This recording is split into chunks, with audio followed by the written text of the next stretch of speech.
Hey guys, tonight we begin with the curious, crusty, and quietly horrifying world of Victorian bakers. Men who rose before dawn, worked beside ovens hot enough to bake a small mammal, and unknowingly poison their neighbors one sourdough at a time.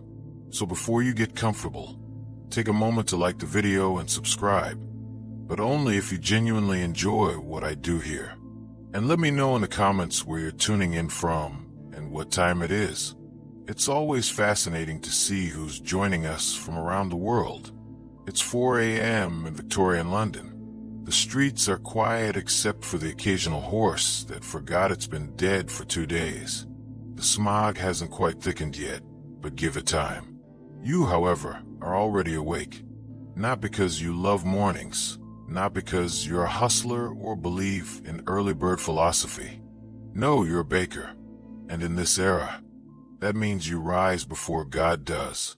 You drag yourself out of a straw mattress so stiff it could legally be classified as furniture and punishment.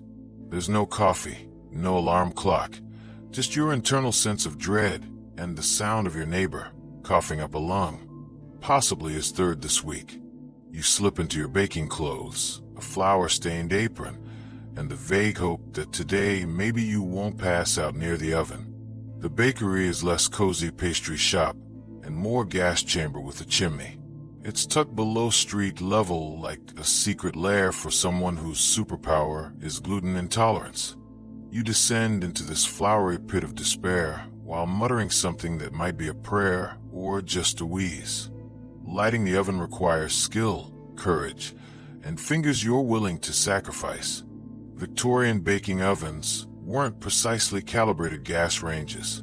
They were brick furnaces powered by coal and regrets. The fire must be kept roaring from before dawn until the last loaf is sold, or until you accidentally ignite your own eyebrows, whichever comes first. Your hands are already cracking from the cold, but that's fine.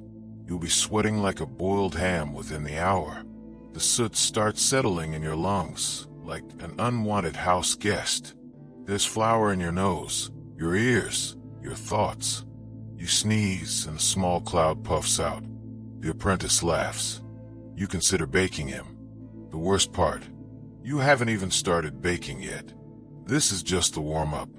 The Victorian baker's day is a 16-hour dance with dehydration, fire hazards, and the slow realization that you're essentially the coal miner of the food world, except instead of a canary, you have a loaf of bread that might contain poison, but you soldier on.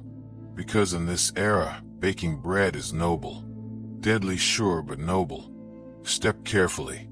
The bakery floor is a delightful mix of soot, grease, and things that may once have been alive. You've entered the oven dungeon, a subterranean space where dreams go to sweat to death. It's dim, it's damp, and it smells like scorched dough and quiet despair. Think of it as a finished sauna. If the sauna also had a rat problem and zero ventilation. The oven itself, oh, it's a beast. A soot-belching, cold-chomping brick leviathan that dominates the room like a poorly maintained dragon. It doesn't purr. It roars. It cacks. It occasionally explodes, and you have to feed it constantly like a toddler. If the toddler ran on fossil fuels and actively tried to melt your face off, the fire is started with coal and prayer. Mostly prayer. There's no temperature dial, no safety switch. You learn the correct heat by sticking your arm into the mouth of the inferno and seeing how loudly you scream. Too little heat and the bread's soggy. Too much and you've invented artisanal charcoal. And then comes the smoke. Not a pleasant wood-fired aroma. No, this is thick industrial soot. It slinks into your lungs, clings to your clothes, and leaves you coughing like you're trying to expel a Victorian chimney sweep from your windpipe. You're sweating already. It's 5 a.m. and you're wetter than a fisher's handshake. Your clothes stick to you. Your hair is plastered to your face, and there's still 14 hours to go. Some bakers tried wrapping wet rags around their necks for relief, a kind of preordained cooling device. Others just gave up and embraced the moist suffering. There are no windows, by the way. Why would there be? Natural light might lift morale, and we can't have that. The only illumination comes from a flickering oven glow and a single oil lamp with the brightness of a dying candle.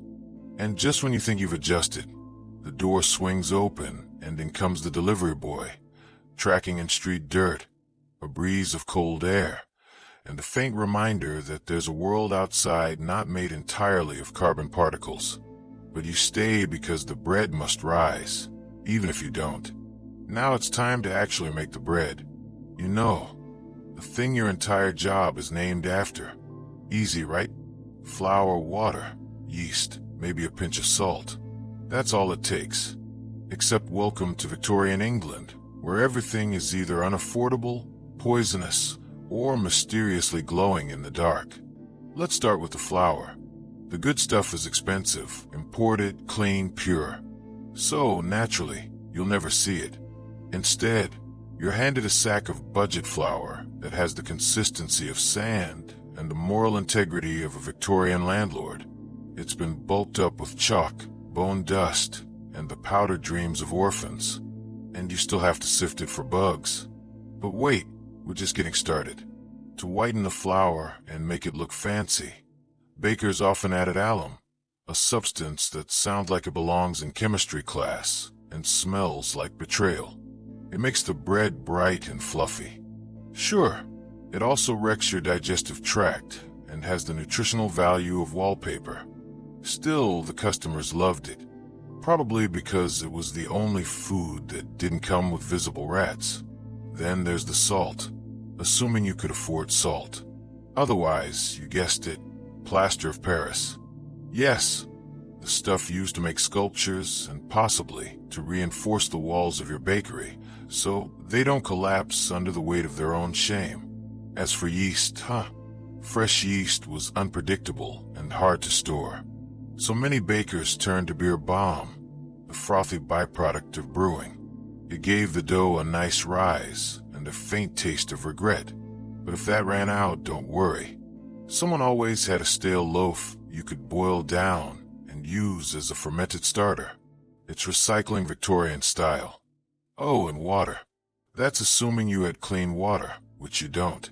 What you do have is something that once flowed near a tannery and now has the color of weak tea and the aftertaste of cholera.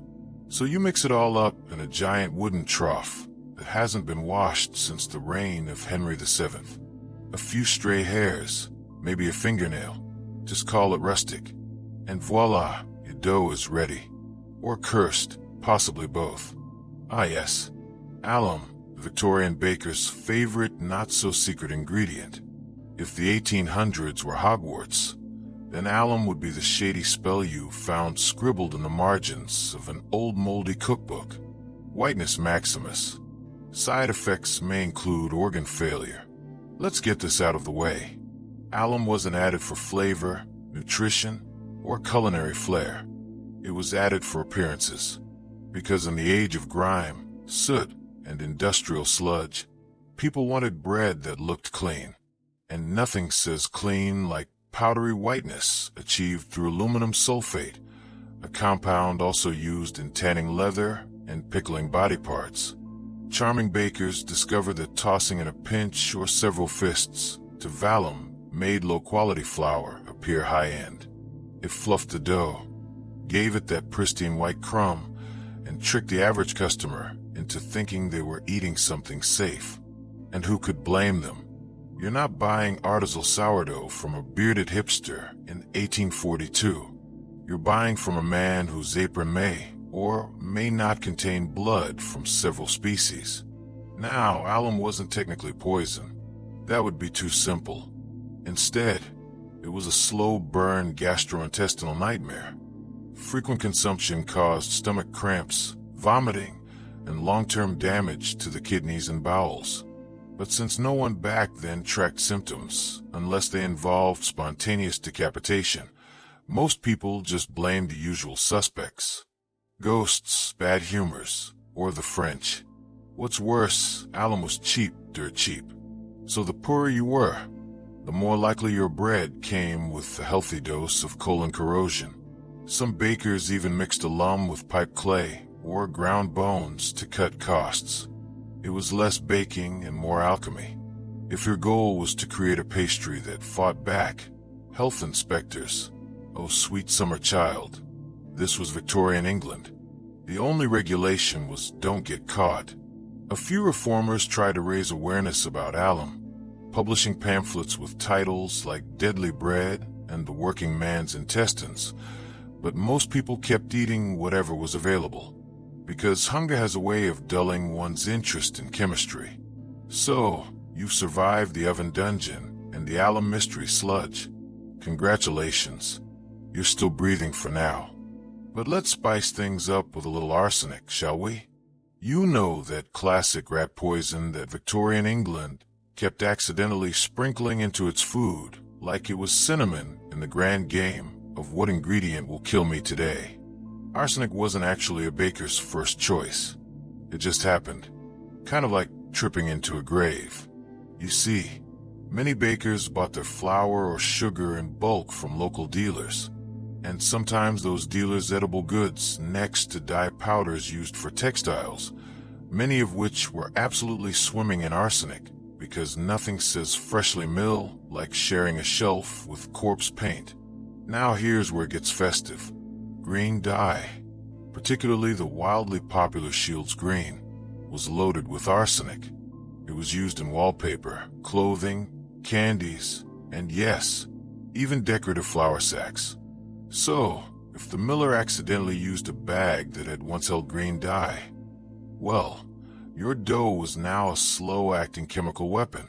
The most infamous case, the Bradford Sweets poisoning of 1858. A local candy maker accidentally swapped sugar for arsenic trioxide. Result, 21 people dead, countless more sick. The authorities called it a tragic mistake. Modern experts call it deeply preventable, with even a hint of labeling. And what about the customers? The ones biting into their arsenic baguette thinking, tastes a bit metallic today, but maybe that's just rustic charm.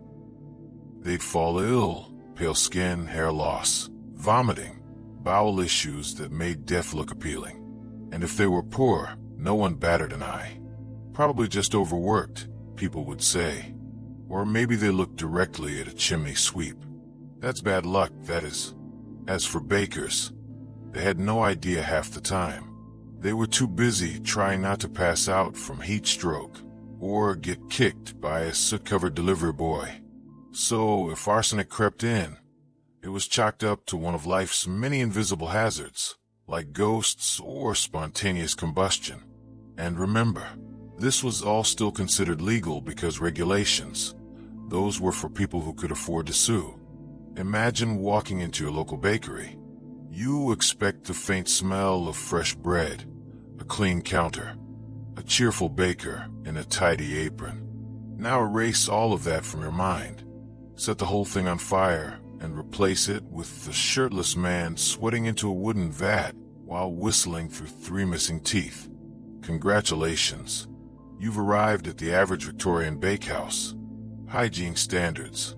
Let's just say the only standard was filth. Bakers often worked shirtless because the ovens turned the room into a bread-scented sauna. That would be fine if not for the fact that most of them also had skin conditions, open cuts, and the general complexion of a chimney sweep with seasonal scurvy gloves. Not a thing. Hairnets. A joke. Shoes. Optional. 1 foot infection away from becoming the secret ingredient in tomorrow's crumpet. The flour would stick to their sweaty chests. The dough would cling to their arms. And by the end of the shift, they looked less like craftsmen and more like ghosts made of glue. Now, you may be wondering, surely the bakery itself was at least cleaned. No. Most Victorian bakehuses were cramped, dark, and riddled with vermin. Rats the size of poodles roamed freely. Flies performed synchronized aerial routines over mixing bowls. Cockroaches had favorite corners, and the walls were often damp enough to grow their own ecosystem. Waste disposal, floor, leftover dough, floor, expired ingredients, mixed into the next batch. Waste not, want not, and remember, flour attracts pests. So the sacks were a buffet for moths and mice who generously left behind droppings and the occasional corpse. Just more texture for the loaf. Health inspectors did exist eventually, but they were few and far between, often bribed or simply ignored. And customers, they had no idea. Bread was the staple of the working class diet. As long as it didn't smell like actual death, a loose standard, people bought it, ate it, fed it to their kids. One report described a bakery with a mixing trough also served as a sleeping spot for the owner's dog. Another described rats falling into the dough and being baked in. These stories weren't outliers. They were Tuesday. And yet, Victorians kept eating the bread because death by loaf was still better than death by starvation. If you thought the only creatures making your Victorian loaf were humans with questionable hygiene and heat rashes, think again. Because in the 19th century bakehouse, there was a second furrier workforce. Rats, bold, nimble, unpaid, and utterly uninterested in boundaries. Victorian bakeuses were paradise for rats. Picture it. Flour dust in the air, warm corners, unsecured sacks of grain, and no one enforcing pest control unless a rat physically proposed marriage to a customer. There were reports, not rumors, but actual reports of rats living inside the walls, the ovens, and sometimes in the flour barrels themselves. It wasn't a pest problem. It was a partnership. Some rats even learned the rhythms of the bakery. They'd scurry out during the early morning mixing, grab a mouthful of dough, and dash off before anyone noticed or cared. Others were bolder, hopping directly into dough troughs, nibbling on the edges of loaves, or occasionally meeting their fate mid-bake. The phrase crunchy crust might have had a more literal meaning than anyone cared to admit. And the bakers, they didn't always mind. Some saw it as unavoidable, like bad weather or cholera. One man was quoted in a health inspector's journal saying, "At least they take the weevils with them." A glowing endorsement of rat-based quality control, if ever there was one. In one infamous case, a loaf was returned because a rat's tail was discovered baked into the center. The baker reportedly shrugged and said, "Takes all sorts to make a meal." Lawsuits were rare because customers were too hungry to complain and too poor to find a lawyer who wouldn't charge in bread. And don't think the rats stayed in the walls. Oh no, they were social, friendly even. Some families reported seeing rats run alongside the breadkers as they made deliveries, a kind of rodent escort service, ensuring the product made it to the market, seasoned. It wasn't just one or two rats. It was colonies, generations, possibly dynasties. There were likely rat families who passed down stories of the Great Loaf Drop of 43 or the flour sack uprising of spring. So yes, in the Victorian bakery, your bread might have been kneaded by a man named Thomas and licked by a rat named Gerald. Bon appetit. If you thought the only danger in a Victorian bakery came from arsenic, rats, and shirtless men sweating into dough, allow me to introduce you to the flaming cherry on top. Spontaneous combustion, or as the bakers called it, are not again. Victorian-era bakeuses were basically wooden boxes filled with heat, flour dust, and denial.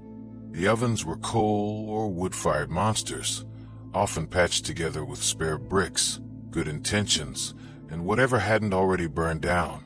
They ran constantly because bread waits for no man, and fire safety inspectors were more myth than reality. Flour dust, in case you didn't know, is extremely combustible, like kaboom levels of flammable. All it takes is one spark, and suddenly your charming neighborhood bakery turns into a flaming Victorian marshmallow.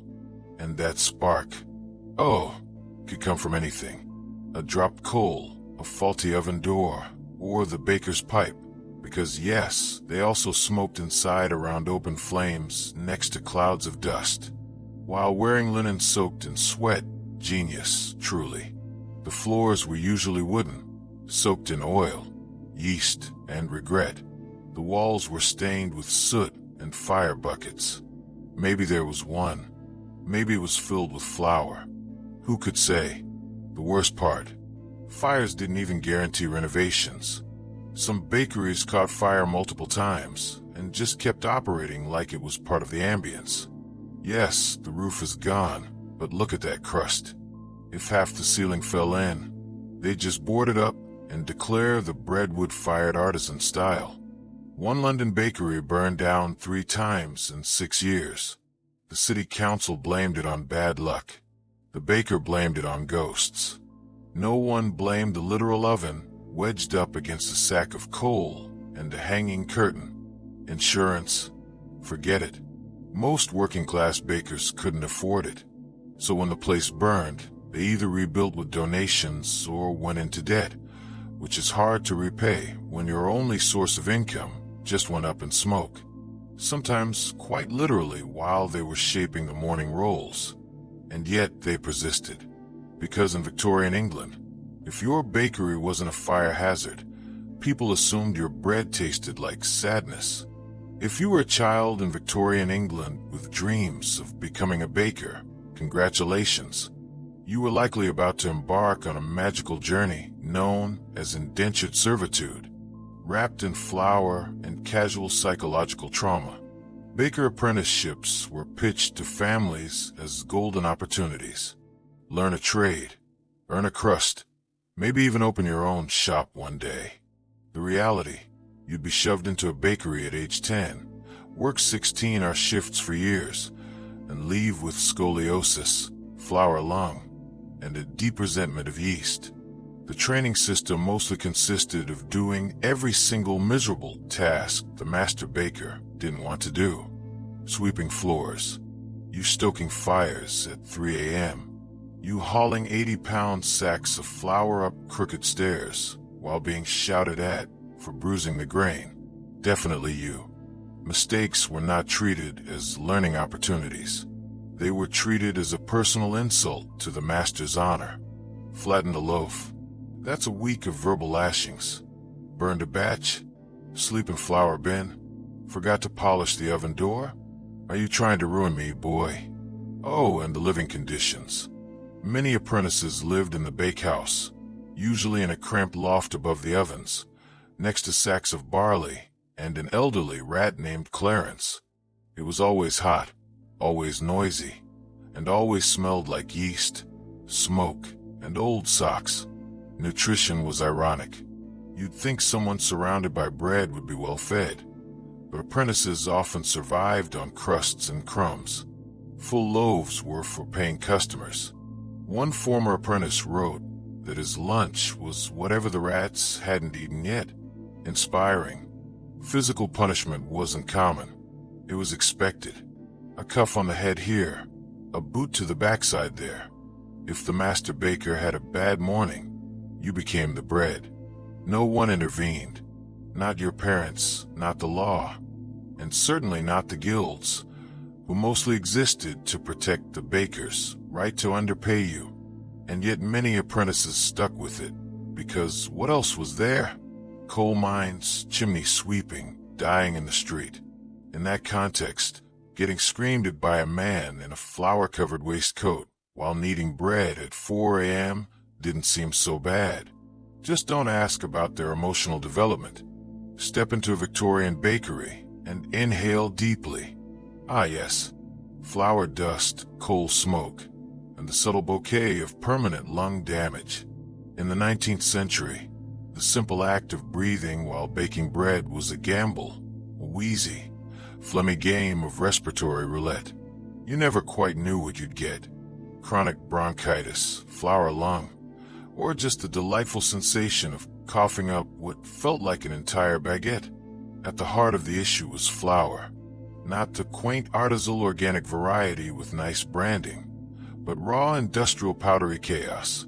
Mixing flour wasn't done in neat seal machines. No, It was done in open vats by hand in rooms where the air was literally opaque with dust. Every movement, stirring, sifting, sneezing, sent up clouds of fine particulate matter that settled in your lungs like unwanted tenants. Some bakers developed what was known as baker's lung, or more poetically baker's asthma, an inflammatory reaction to constant flour exposure. Symptoms included wheezing, shortness of breath, and in more dramatic cases, the sound of your lungs sounding like a badly tuned accordion. It was so common that some baking guilds considered coughing part of the uniform. But why stop at flour? Victorian bakers also contended with smoke from constantly burning ovens, usually coal-fired, that pumped out thick black fumes like a steampunk chimney on a bad day. Ventilation was considered optional, and if you cracked open a window, it was likely painted shut or guarded by a rat union. And don't forget the mold. Stale bread and damp flour sacks created a fungal utopia. Breathing in spores was just another occupational hazard, like burnt eyebrows or mild hallucinations from alum consumption. Of course, no one wore masks. Masks were for criminals or actors in questionable theater. Protection, maybe a scarf if you were fancy, but mostly you just sucked it up quite literally and hoped your lungs would evolve into something bread-proof. And when a baker finally keeled over from respiratory failure, the obituary often read something charming like, "Taken too soon. He rose daily like his loaves until he did not. Inhale, exhale. Try not to ease flour onto the buns." In Victorian England, bread wasn't just food. It was ballistic potential with a crusty exterior. When fresh, it was nourishment. When stale, it became something between a bludgeon and a domestic security system. Let's start with the texture. The average loaf, especially the cheaper kind, could go from soft and fluffy to brick with a handle in less than 48 hours. Bakers weren't known for their preservatives or moisture control. By the third day, your humble dinner roll could chip a tooth. By the fourth, it could crack a window. By the fifth, it was legally considered a medieval weapon in 3 counties. This led to a strange social reality. Bread was both sustenance and self-defense. Want to discourage thieves? Display a week-old loaf in the window. Its aggressive density sent a clear message. Need to settle a score with your neighbor? A strategically lobbed crust could do the trick. Arguments in tenement kitchens often escalated into stolid bread jousting matches. It was cheaper than therapy and only slightly more painful. Children, of course, made a game of it. This peculiar quality of stale bread wasn't just an inconvenience. It was a cultural phenomenon.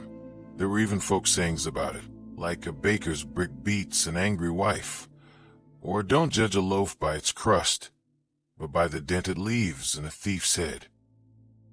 The sheer durability of these hardened loaves was a testament to the brutal realities of the era. They had to be tough to survive the journey from the bakery to the home, often jostled in bags or carried through grimy streets. They were food designed for a world where everything, from the water to the very air, seemed to be trying to kill you.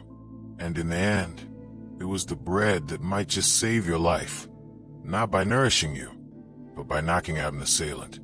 It was the ultimate, albeit unintended, multi-purpose product of the industrial age, a source of sustenance and a last-ditch tool for survival. Victorian street kids were already part feral, so when they discovered they could use yesterday's rolls like throwing stones, things got theatrical.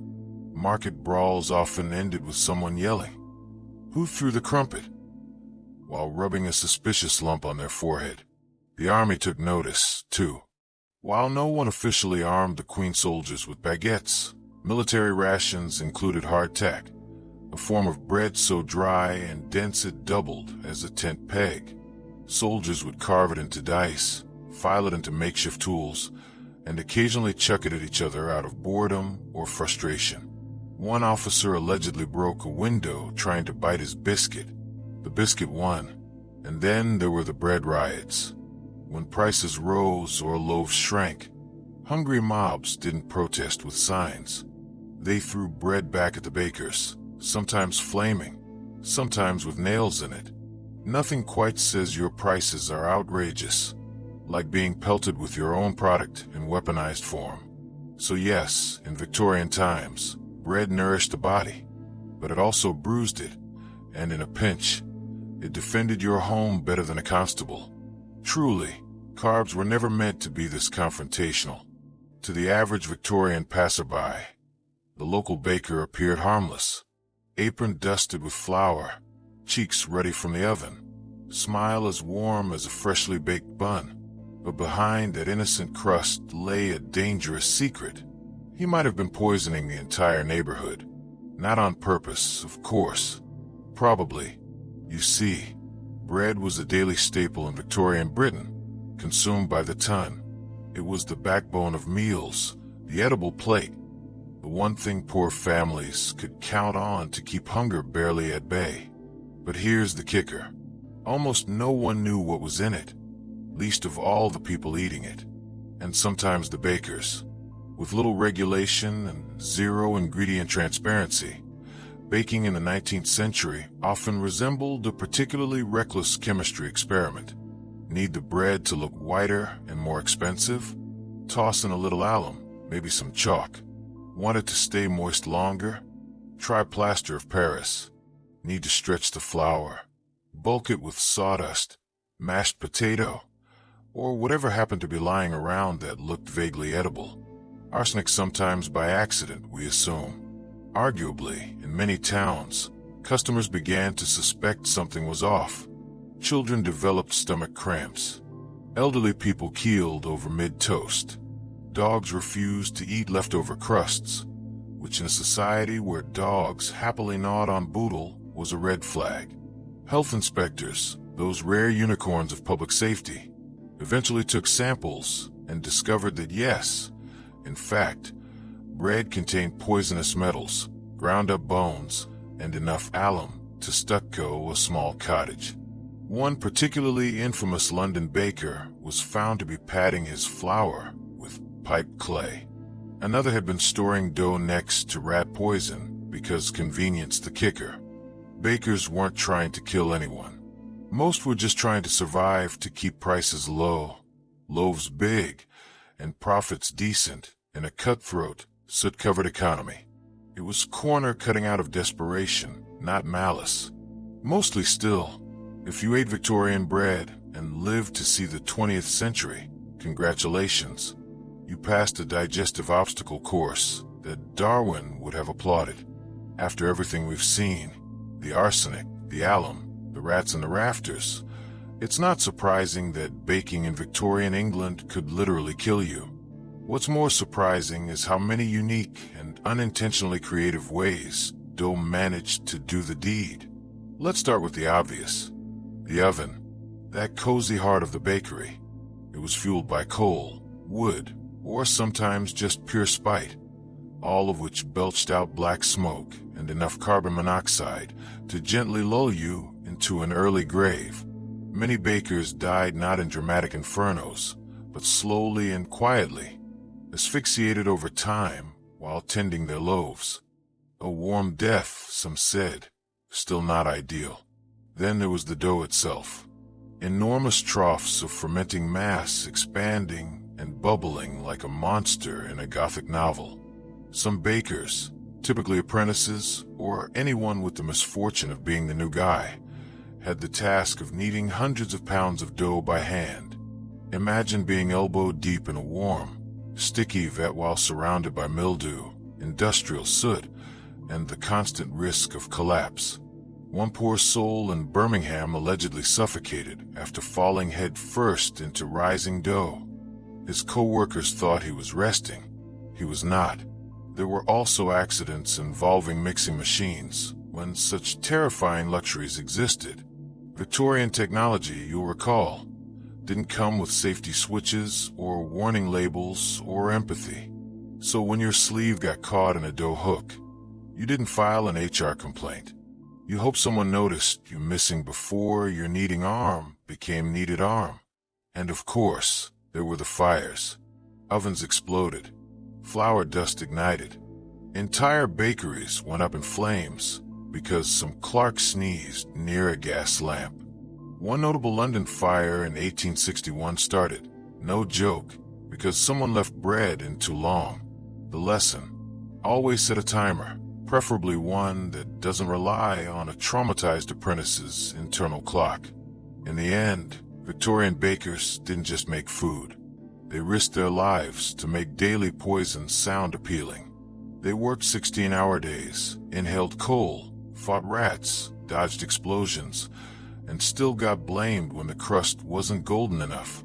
So next time you nibble a baguette in a cozy cafe, raise a crumb to the soot-stained heroes of the past. They died so we could brunch. After decades of industrial flour fakery, chemical garnishings, and enough alum to mummify a horse, the British public had had enough. Yes, even the Victorians, a people known for enjoying bland porridge and casual child labor, eventually drew the line at bread that glowed in candlelight and made your intestines scream. Welcome to the Great Bread Reform. By the mid-9th century, a few brave souls, mostly doctors, angry pamphleteers, and mothers with suspiciously ill toddlers, began asking awkward questions like, "Why does this loaf taste like a tombstone?" And, "Is chalk a necessary food group?" Cue the rise of public health campaigns and a slew of scientific investigations. Suddenly, food adulteration was a hot topic in Parliament. You know things are bad when politicians stop arguing about foreign wars and start worrying about breakfast. In 1860, the Adulteration of Food and Drink Act was passed. It had all the teeth of a wet biscuit, but it was a start. Then came the 1875 Sale of Food and Drugs Act, which actually had enforceable penalties and inspectors with clipboards. Real ones who wore uniforms and didn't accept "I swear it's just flour" as an excuse. Bakers were now subject to surprise checks, lab testing, and horrifying accountability. Several were dragged to court and forced to explain why their bread could polish a doorknob. Consumers got wise, too. The rise of literacy and mass printing meant newspapers could plaster headlines like "Bread of Death" and "Your daily loaf may be a lie." A kind of clickbait before the internet, but with more fonts. Of course, not everyone was thrilled. Some bakers grumbled that real flour was expensive and regulations were for people with something to hide. But public opinion slowly turned against the cheap white loaf and instead embraced the dense, slightly brown, slightly edible truth. By the dawn of the 20th century, Victorian bakeries looked a bit less like chemical weapons labs and a bit more like the respectable carb havens we know today. Fewer rats, fewer deaths, still no gloves, but hey, progress. So, if you've ever enjoyed a sandwich without coughing up chalk dust or seen your bread last more than a day without suspicious mold colonies forming, you owe a little nod to those brave Victorians who dared to ask, should bread kill people? Apparently, the answer was no. So, what did the Victorian baker leave behind aside from scorched lungs, blistered hands, and a haunting fear of flour sacks? Well, quite a bit, actually. Despite the daily flirtation with death by dough and their near-legendary ability to poison a population without even trying, Victorian bakers helped shape modern food safety standards, workers' rights movements, and oddly enough, public trust in the humble loaf. They were the unsung heroes of the lower crust. Yes, pun intended. No, I'm not sorry.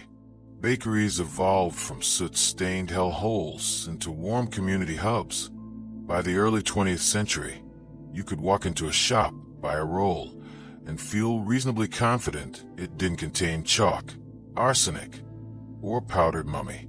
Yes, that was a thing. We owe that shift to years of suffering, lawsuits, and the collective realization that maybe bread shouldn't sparkle. They also left us something cultural. a deep psychological bond with baked goods. There's a reason the smell of fresh bread is considered the most comforting aroma on earth. It's not just nostalgia, it's victory. Somewhere deep in our DNA, a little Victorian ghost whispers, "This doesn't smell like death." Hooray! And let's not forget language. So many of our sayings. That's the best thing since sliced bread, earning your bread and butter, or half-baked idea. Owe their crusty lineage to those soot-covered bakers who once risked their lives for breakfast. Yes, modern baking has its issues. Gluten panic, sourdough cults, and the war crimes committed in the name of low carb. But compared to a time when flour could literally explode, we're doing fine. So next time you pass a bakery or even just unwrap a supermarket baguette, take a moment. Imagine the blackened hands, the chemical fog, the constant background anxiety of surprise fires, and then eat your croissant in peace. Because thanks to the brave flour-coated fools of the Victorian era, bread is no longer a game of Russian roulette. Just remember, they walked so you could toast. Gaius Julius Caesar was born in 100 BC into one of Rome's oldest patrician families, the Julii, who claimed descent from Venus herself through the hero Aeneas. On paper, that lineage sounded divine, almost untouchable. In reality, however, the Julii were no longer a family of great power or wealth. Rome at the time was a city where alliances, money, and military clout determined influence, and the Julii had fallen behind. Young Caesar came into a world where the Republic was unstable, corruption was rampant, and ambitious generals clawed their way to supremacy. His very childhood was set against a backdrop of violence and uncertainty. His father, Gaius Julius Caesar the Elder, held modest political positions, but died suddenly when Caesar was only 16. That left him under the strong influence of his mother, Aurelia, who was widely respected for her intelligence and strict discipline. Aurelia's guidance shaped Caesar into a man who valued both cunning strategy and public image. He learned early that Rome rewarded ambition but punished failure without mercy. Rome itself was tearing apart during his youth. The bitter rivalry between Lucius Cornelius Sulla, champion of the aristocratic Optimates, and Gaius Marius, Caesar's own uncle by marriage, plunged the Republic into civil war. Caesar's family ties to Marius instantly made him a political target. When Sulla eventually triumphed, he demanded Caesar divorce his wife Cornelia, the daughter of a key ally of Marius. Caesar refused. For a teenager to defy the most powerful man in Rome was practically a death sentence. Sulla stripped him of his inheritance, titles, and even marked him for execution. Caesar fled the city, surviving only through bribery and hiding. At one point, he was forced to move constantly under disguise, shifting from safe house to safe house, while Sulla's men hunted him with a relentless fury. Every shadow held a potential threat. Every stranger might be an informant. Eventually, through the pleading of influential relatives, Sulla spared his life, but warned those who intervened. In this Caesar, there are many Mariuses. It was a chilling prophecy. Even Sulla, the ruthless dictator who had crushed his enemies without hesitation, sensed something dangerous and implacable in this young man. From the very start, Caesar's life was marked by risk, defiance, and survival. He had learned that Rome was no place for the timid. To live, you had to be bold. To thrive, you had to be exceptional. After narrowly escaping Sulla's wrath, Caesar's path forward seemed uncertain. Stripped of wealth and position, he turned to the one career that could still elevate a young Roman with nothing left to lose: the military. With no money, no inheritance, and few allies in the Senate, soldiering was his ticket to survival and recognition. He enlisted and soon proved himself far more than a privileged patrician youth. Stationed in Asia Minor and later in Cilicia, Caesar displayed the kind of daring courage that made commanders take notice. In one legendary incident during the siege of Mytilene, he showed remarkable bravery in battle, earning the prestigious civic crown, a military honor awarded for saving fellow soldiers' lives. To a man stripped of nearly everything, this small wreath of oak leaves was more than a medal. It was proof that glory could be seized on the battlefield, even when denied in politics. But Caesar's exile wasn't only about combat. It was also about survival in a world that mocked weakness. His time abroad hardened him, teaching him the art of commanding loyalty and projecting confidence.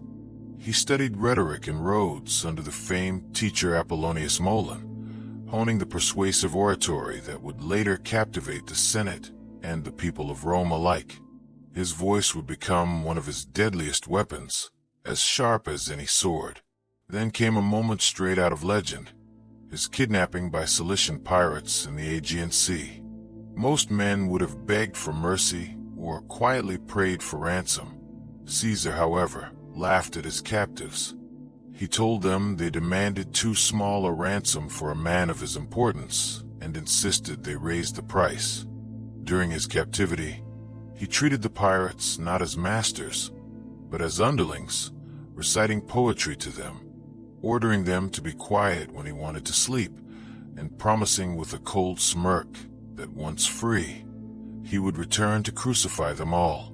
They thought he was joking. He wasn't. He would even participate in their games and exercises, always acting as the one in charge. After his ransom was paid and his freedom secured, Caesar raised a small fleet, hunted the pirates down, and captured them. True to his word, he had them crucified, though displaying that peculiar blend of cruelty and mercy that would define him. He first ordered their throats cut to spare them prolonged suffering. This episode crystallized Caesar's character: audacious, ruthless when crossed, and utterly unwilling to be diminished. He was no longer just a young noble running from Sulla's vengeance. He was a man learning how to bend fate to his will. When Caesar returned to Rome in the late 70s BC, the dictatorship of Sulla had ended, but the city was still fractured by rival factions. It was the perfect environment for a bold young man with charisma, ambition, and a gift for oratory to make his mark. Caesar quickly discovered that politics, like war, was a battlefield. Only here the weapons were alliances, speeches, and bribes. He began with modest offices in the cursus honorum, Rome's traditional sequence of public service. As a military tribune and later a quaestor, he built a reputation for diligence and charm, winning the loyalty of both soldiers and ordinary citizens. Unlike many of his aristocratic peers, Caesar cultivated an image of accessibility. He dressed elegantly, but not extravagantly, spoke to the common people with respect, and made it clear that he was on their side against the entrenched elites. It was the first glimpse of his populist genius, the ability to cast himself as the champion of Rome's forgotten masses, while never forgetting his own pursuit of power. Money, however, was always a problem. Campaigning in Rome was ruinously expensive, and Caesar spent far more than he had. He borrowed enormous sums from wealthy patrons like Marcus Licinius Crassus, the richest man in Rome, who saw potential in backing an ambitious politician with the energy to challenge their rivals. In return, Caesar offered loyalty and influence, though he never allowed himself to become anyone's mere client. His career advanced quickly. As aedile, he staged extravagant public games and festivals, filling the city with spectacles that won him immense popularity. The roar of the crowds as gladiators fought or wild beasts were paraded through the streets was a sound he would never forget. It was the sound of a people's adoration, and it was intoxicating. Gladiatorial shows, parades, and lavish entertainments thrilled the crowds even as they sank him deeper into debt. But to Caesar, debt was not a burden. It was an investment in power. He knew that the people's love was worth more than gold, and once he held real authority, creditors would think twice before demanding repayment. Yet Caesar also revealed his cunning in aligning himself with symbols of reform. He honored the memory of his uncle Marius, once declared an enemy of the state, by restoring statues that Sulla had destroyed. This act was dangerous. It outraged conservative senators, but it electrified the public and signaled that Caesar was unafraid to challenge the old guard. By his 30s, Caesar was no longer a man scrambling for survival. He had carved a niche as Rome's rising star. Charming, daring, adored by the people, and increasingly feared by the Senate. The stage was set for him to leap from local politics to the global theater of empire. By the 50s BC, Caesar had maneuvered himself into one of the most powerful positions in Rome. Through a political alliance with Crassus, the moneylender, and Pompey, the celebrated general, he formed what later historians called the First Triumvirate. It wasn't an official office, but it was a pact that gave Caesar the backing he needed to secure the consulship in 59 BC. His term as consul was marked by controversy, but it achieved its purpose. He won command of several legions and governorship over Gaul. This would become the crucible where Caesar transformed from an ambitious politician into a living legend. At the time, Gaul was not the peaceful France of today, but a vast, fragmented land of tribal confederations, restless warriors, and endless opportunities for glory. For nearly a decade, Caesar waged campaigns across the region, writing dispatches that painted himself as both the protector of Rome and the genius of strategy. His commentaries on the Gallic War were not just military reports. They were propaganda, carefully crafted to make him the hero of every story. He subdued tribe after tribe, defeating powerful leaders like Ariovistus of the Germans, and later the united Gallic resistance under Vercingetorix. The siege of Alesia in 52 BC remains one of history's most astonishing feats of military engineering. Caesar's army built dual lines of fortifications, one facing inward to trap the Gauls, and another facing outward to defend against reinforcements. Surrounded and starving, Vercingetorix surrendered, cementing Caesar's reputation as a conqueror. But these victories were not just about military glory. They brought Caesar immense wealth from plunder, slaves, and tribute.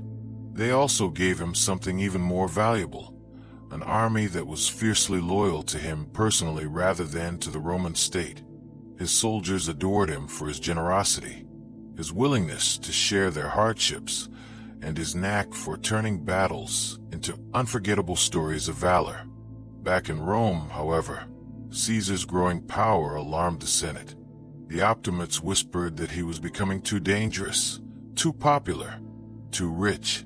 Even Pompey, once his ally, began to view him with suspicion. Yet Caesar pressed on, aware that the Republic was changing and that his destiny would not be confined to the provinces. By the end of the Gallic Wars, Caesar stood as the most celebrated general in Rome, hailed as a savior by his troops and as a threat by his enemies. The conquest of Gaul had made him not just powerful, it had made him inevitable. By 50 BC, Julius Caesar stood at a crossroads. His conquests in Gaul had made him unimaginably wealthy and adored by his legions. But back in Rome, his enemies were sharpening their knives. The Senate, increasingly influenced by Pompey, now Caesar's rival, demanded he disband his army and return as a private citizen. To obey meant humiliation and prosecution for corruption and abuses of power during his consulship. To resist meant civil war. For months Caesar hesitated, weighing the dangers. He knew what awaited him if he returned without his legions. Exile at best, execution at worst.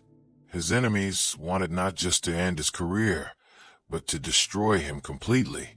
To surrender would erase everything he had built. His pride and his survival would not allow it. In January of 49 BC, the Senate issued an ultimatum. Caesar had a choice: obey or be declared an enemy of the Republic. He was stationed in Ravenna with only a single legion nearby. The tension in the air was palpable, the silent question of his men hanging heavy in the cold night. When he made his decision on a cold night, Caesar led his men south toward the small river that marked the boundary of his province, the Rubicon. According to legend, as he reached the riverbank, he paused, a final moment of reflection before an irreversible action. Crossing with his troops was a direct act of treason, a point of no return. Then, uttering the immortal words, Alii acta est, the die is cast, he crossed with his army. In that moment, Caesar set Rome ablaze with civil war. The reaction was immediate. Panic seized the capital. Senators fled. Pompey retreated to the east, and Caesar marched triumphantly into Italy almost unopposed. His speed and decisiveness stunned his enemies. While Pompey gathered forces in Greece, Caesar secured Rome, the treasury, and the loyalty of the people. He presented himself not as a tyrant, but as a savior who had been pushed into action by his enemy's treachery. Yet, make no mistake, Caesar had gambled everything. A single defeat could strip him of power and life alike. But his genius lay not only in strategy, but in narrative. To his men, he was not just a commander. They were fighting for him, not the Senate. To the masses, he was a protector against corrupt elites. The Rubicon was more than a river. It was the dividing line between the old republic and the rise of personal rule. By crossing it, Caesar ensured that Rome would never be the same again. With the Rubicon crossed, Caesar plunged Rome into civil war. Pompey, once his ally, now commanded the Senate's forces, backed by aristocrats terrified of Caesar's ambition. For years, the two titans clashed in a struggle that would decide the fate of the Republic. Caesar's genius was speed. He moved with startling efficiency, seizing Italy, then Spain, then sailing east to confront Pompey at the decisive Battle of Pharsalus in 48 BC. Against greater numbers, Caesar's disciplined veterans crushed Pompey's army. Pompey fled to Egypt seeking refuge, but met a tragic end, assassinated on the orders of Pharaoh Ptolemy XIII. When Caesar arrived, he wept at the sight of his rival's severed head, not only mourning a former ally, but recognizing the dishonor of such a death. Egypt, however, offered more than grief. Caesar became entangled with Cleopatra VII, the brilliant and ambitious queen. Their political and romantic alliance secured her throne and gave Caesar both prestige and scandal back in Rome. He lingered in Alexandria, fathering a child, Caesarion, with Cleopatra before returning to the business of conquest. From 46 to 45 BC, Caesar campaigned across Africa and Spain, defeating the remnants of Pompey's supporters. With his enemies vanquished, he returned to Rome in triumph. Hailed as the master of the Republic, he staged lavish celebrations, showered veterans with rewards, and restructured the Senate, swelling its ranks with loyalists. In 44 BC, Caesar took the title of Dictator Perpetuo, dictator for life. To many Romans, this was the final nail in the Republic's coffin. His power was absolute. He controlled the treasury, the armies, and the Senate. Yet, he was not content with mere survival. He sought to reform Rome itself. He introduced calendars, the Julian calendar we still echo today, launched public works, offered debt relief, and extended citizenship. His vision stretched beyond Rome toward empire. But for all his brilliance, Caesar could not silence the whispers. To traditionalists, he was no reformer. He was a king in all but name, a role Romans had despised since they expelled their monarchs centuries earlier. His honors, his golden chair in the Senate, his statues among the gods, all fueled suspicion that Caesar intended to crown himself. The Republic had not died quietly. It was suffocating under Caesar's embrace. His unmatched power brought stability, but also fear. And fear in Rome was the spark of daggers. By 44 BC, Caesar stood at the pinnacle of his power. He had reshaped Rome, crushed his rivals, and was hailed as a living legend. Yet the very magnitude of his success bred unease. Rome's senators whispered that he had gone too far. His perpetual dictatorship, his divine honors, even his flirtation with monarchy through Cleopatra, all of it nared at the Republic's defenders. The final spark came during the Lupercalia festival. Before the cheering crowds, Caesar sat on a golden chair robed in triumph. His ally Mark Antony approached and offered him a diadem, the symbol of kingship. Caesar refused once, twice. Each refusal met with thunderous applause. Yet the theater of it all convinced many that he desired the crown, but wished the people to demand it. The Senate, guardians of the Republic's traditions, saw their worst fears confirmed. A conspiracy began to form. Its leaders were men of high standing. Gaius Cassius Longinus, a Sharpie, Decimus Brutus, once a trusted lieutenant, and Marcus Junius Brutus, whose very name evoked Rome's founding hero who expelled the last king. Caesar had pardoned Brutus after the civil wars and treated him almost as a son, making his betrayal the most shocking of all. The conspirators wrapped their plot in noble language. They were not assassins, they told themselves, but liberators, striking to save the Republic from tyranny. Yet their motives were not all pure. Some feared losing influence. Others coveted power. The Senate had long been weakened by Caesar's reforms, and the old aristocracy saw its final chance to claw back authority. They chose the Ides of March, March 15th, 44th BC, as the day Rome would either regain its freedom or plunge into chaos. Even as whispers spread, Caesar ignored warnings.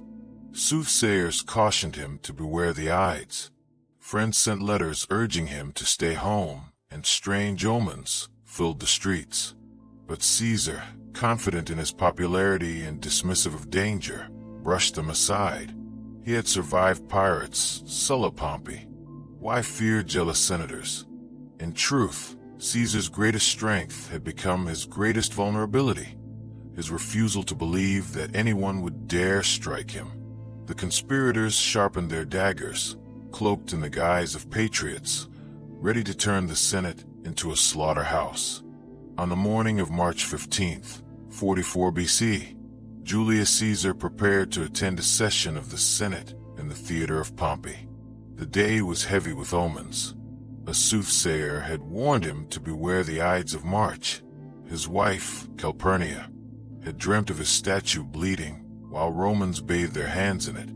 Servants reported strange disturbances in the night sky. For a moment, Caesar hesitated, inclined to remain home.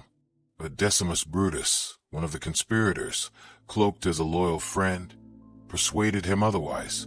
The senators were waiting, he insisted, and Rome could not see its dictator appear afraid.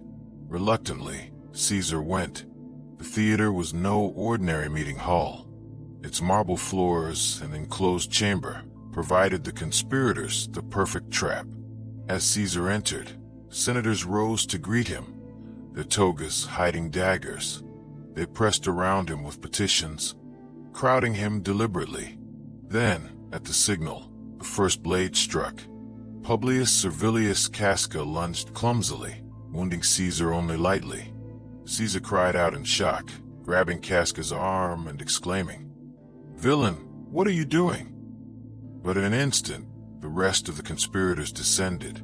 Steel flashed as they stabbed from every side. The dictator struggled, tried to fend them off, but he was outnumbered. According to tradition, it was when he saw Brutus among them that Caesar ceased resisting. The sight of the man he trusted most, perhaps even loved like a son, was the final betrayal. Ancient writers record his words differently. Some say he uttered nothing. Others claim he whispered, "Et tu, Brute? You too, Brutus?" Whether real or a legend, the moment became immortal. Rome's most powerful man undone not by enemies, but by friends. Caesar collapsed beneath Pompey's statue, drenched in blood, pierced by 23 wounds. The symbolism was stark. Pompey, once defeated by Caesar, now stood over him in death. The conspirators, having completed their grisly task, raised their daggers high, proclaiming themselves liberators of the Republic. But outside the Senate, the reaction was far from jubilant. The Roman people, who had adored Caesar for his reforms, his generosity, and his military triumphs, did not celebrate. Instead, shock, fear, and rage filled the streets. The Republic had been saved, or so the conspirators believed. Yet, in truth, the knives of March had cut Rome open, and what spilled out was not freedom, but chaos. The assassination of Julius Caesar was meant to restore the Republic. Instead, it shattered it beyond repair. The conspirators, imagining they would be hailed as saviors, discovered quickly that they had misread Rome's heart. The people mourned, not celebrated. To them, Caesar had been a benefactor. He had canceled debts, expanded citizenship, and filled the city with games and spectacles. The senators who struck him down looked less like liberators and more like jealous aristocrats desperate to protect their own privileges. Caesar's funeral sealed their fate. Mark Antony, his loyal lieutenant, delivered a speech that turned grief into fury. Standing before the crowd, he held up Caesar's blood-stained toga, pierced with daggers, and pointed to each wound as if the dictator himself cried out from the grave. Antony read Caesar's will, revealing that he had left generous gifts of money to every Roman citizen and parks for public use. The people erupted. Their grief turned to rage and riots broke out. Caesar's body was burned in the Forum on a makeshift pyre, the flames consuming not only his remains, but the last illusion of peace. In the chaos that followed, Caesar's name became more powerful than his life. His heir, Gaius Octavius, later Augustus, would use that name to claim legitimacy. Antony rallied soldiers in Caesar's honor, and together with Lepidus, the three formed the Second Triumvirate. Their first act was vengeance, hunting down Caesar's assassins, from Cassius and Brutus to the lesser blades, ending their lives in battles fought across the collapsing Republic. Yet Caesar's true legacy was not just vengeance, but transformation. He had shown that a single man could command armies, rewrite laws, and bend the Senate to his will. The Republic had relied on checks and balances, but Caesar had torn through them with charm, brilliance, and ruthlessness. Statues of Caesar stood as those of a god. His name carried like a banner by generations of rulers. Even centuries later, Caesar became a title for emperors and kings, Kaiser and Tsar, echoing across history. The man who once crossed the Rubicon had crossed into legend. His life was ambition unchained, his death betrayal embodied, and his legacy the birth of an empire that would dominate the world for centuries. The story of the Olympic Games begins not with crowds or stadiums, but with a sanctuary. Nestled in the lush valley of Olympia in the Peloponnese, this sacred site was more than a place for sport. It was the beating heart of Greek religion and identity. The year 776 BC is often cited as the first official Olympiad, though by then the tradition was already ancient, rooted in myths and ritual. To the Greeks, these contests were not invented by men, but bestowed by the gods themselves. Competing at Olympia meant stepping onto holy ground, where every stride, throw, and victory was an offering to Zeus. The games were part of a larger festival lasting several days, centered around sacrifice and worship. Before any competition began, athletes, officials, and spectators gathered at the great altar of Zeus. There, amid the scent of burning oxen and the chants of priests, they swore sacred oaths to honor the rules of competition. This act bound them not only to fairness, but to the gods themselves. Cheating was not just dishonorable, it was impiety. To break the oath risked angering Zeus, and the Greeks feared divine punishment more than any referee's penalty. Olympia itself was breathtaking. Towering above the sanctuary stood the Temple of Zeus, later housing one of the 7 wonders of the ancient world, the colossal statue of the gods seated in majesty. Nearby, olive groves shimmered in the sun, their branches waiting to crown the victors. The entire atmosphere was one of reverence. Athletes stripped naked not for vanity, but to honor the purity of the body as a divine creation. To perform unclothed was to show that nothing was hidden. That skill alone determined greatness. The games also carried political weight. City-states locked in constant rivalries agreed to a sacred truce, the Ekakeria, suspending wars so athletes could travel safely to Olympia. For a brief moment, enemies laid down their weapons, united in devotion to Zeus. In a world fractured by conflict, the game symbolized an ideal that Greek identity transcended borders, and that honor won in Olympia was honor for all of Hellas.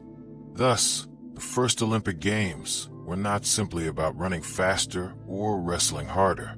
They were a fusion of faith, politics, and community. A celebration where men became vessels of divine glory.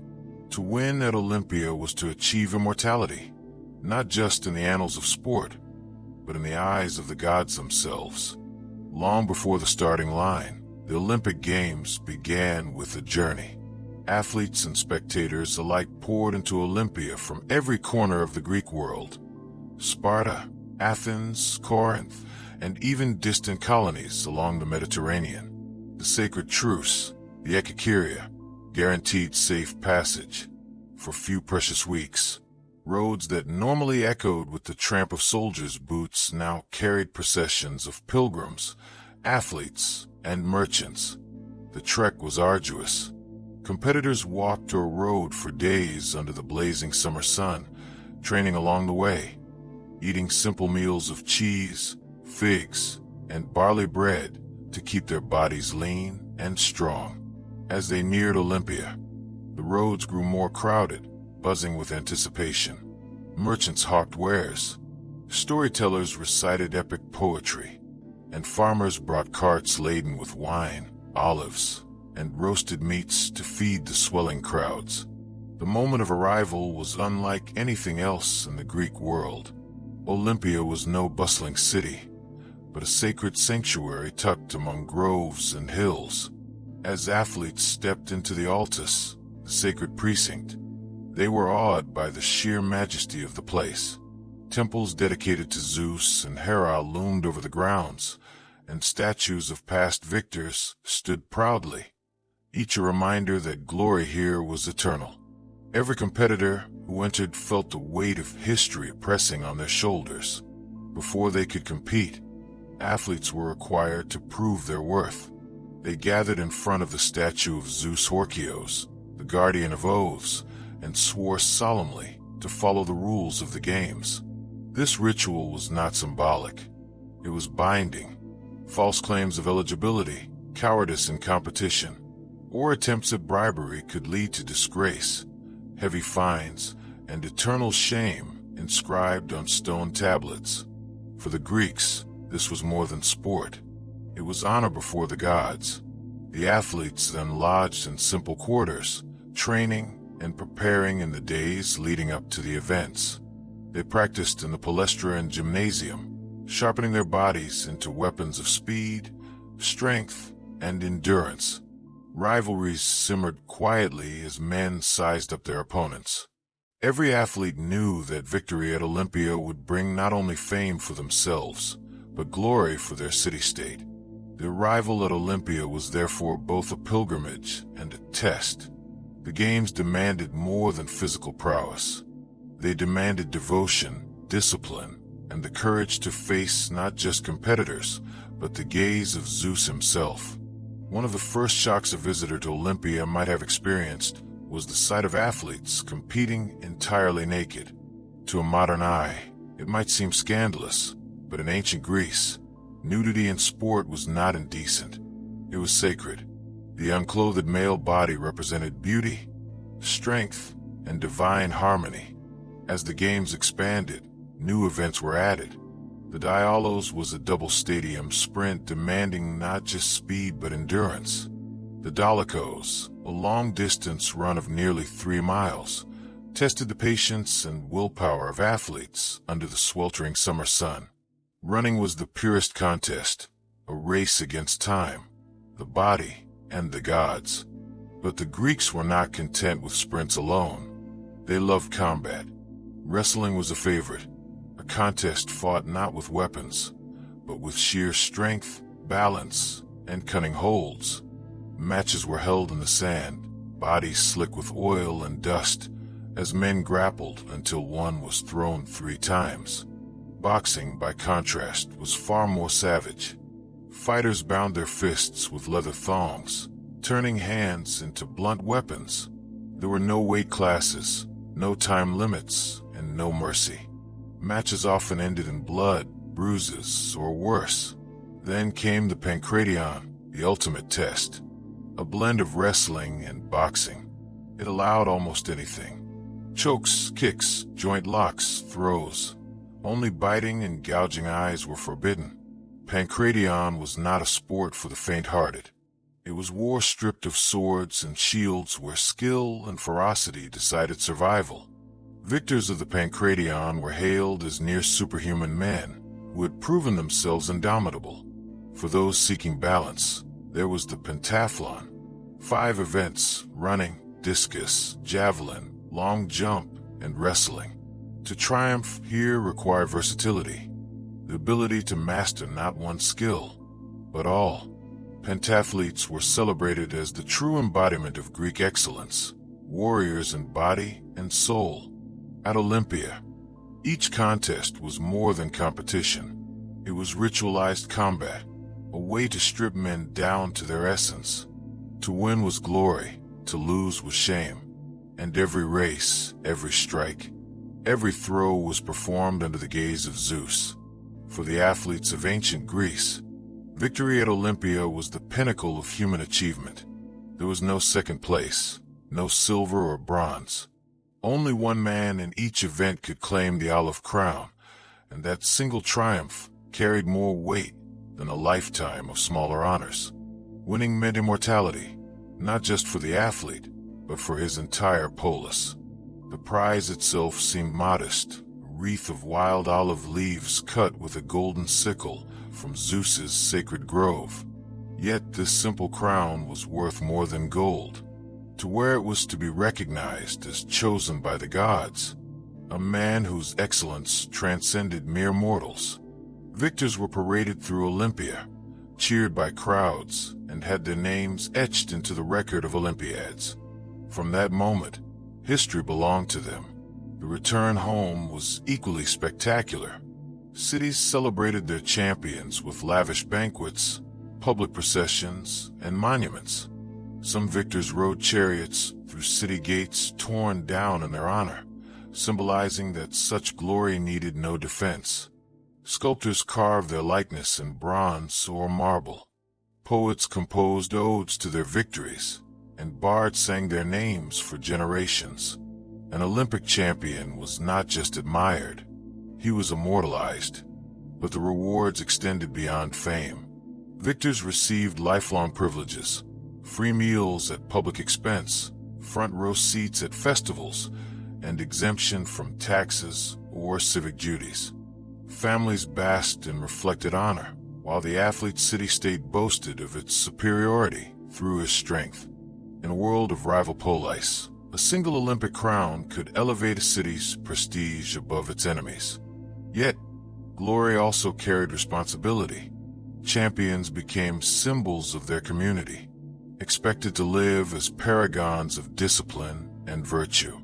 Scandals or failures could tarnish not only their legacy, but their city's reputation.